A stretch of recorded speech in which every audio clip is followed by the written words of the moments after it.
Dave Chapelle tests positive for COVID-19. Yeah. I'm sure you've seen this story. I was following because I was seeing how Rogan was having all these shows with the rapid testing in Austin. They were having a residency there. They were just living it up. It seemed, it felt COVID free. It was like, wow. Yeah. A little, you know what it was like? It looked, this is me at a distance on social media. It looked like when you're in the desert and you see the mirage over in the distance where things are, the COVID version of the mirage in the desert is just seeing normal life, like people hanging out and going to a comedy show or at a bar or something. Of course, the actual mirage is water and palm trees in the middle of a desert. So that's what the appearance was. But as you can tell, nobody is fully immune here. Now, I am sure that Chappelle's gonna figure this one out. But it has obviously put a damper on what they were working on there in Austin, Texas, because... So, I mean, he canceled all his shows. Canceled all his shows. Rogan canceled everything. And the crazy part is, right before this news comes out, I saw a hot post on Rogan's Instagram.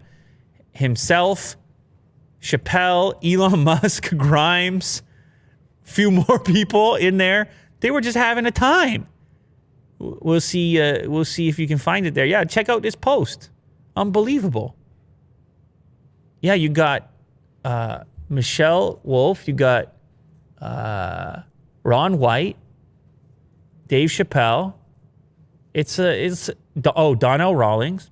Look at this group. They're Elon, Grimes. And anyway, so Chapelle just tests positive for COVID. You start wondering about all the people that are chilling there. Yeah.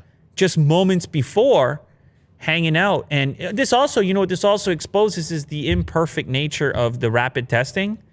And I'm sure people are going to come out the woodwork and say this type of thing. But, it's obviously nothing in life is without its risks. You try to minimize the risks. It looks like the risks were minimized for a period of time. And who knows? I should also put this in there. Maybe he doesn't even acquire the virus at those shows. Maybe it's somewhere else in life that he encounters the virus. Maybe it's in his household in some other way. You don't know. But for the time being, the shows are canceled. Refunds will go to the ticket holders. And we'll have to wait and see what develops after this goes down. But he's a pretty high-profile guy, Yeah. Dave Chapelle. Get well. Get well soon. Absolutely.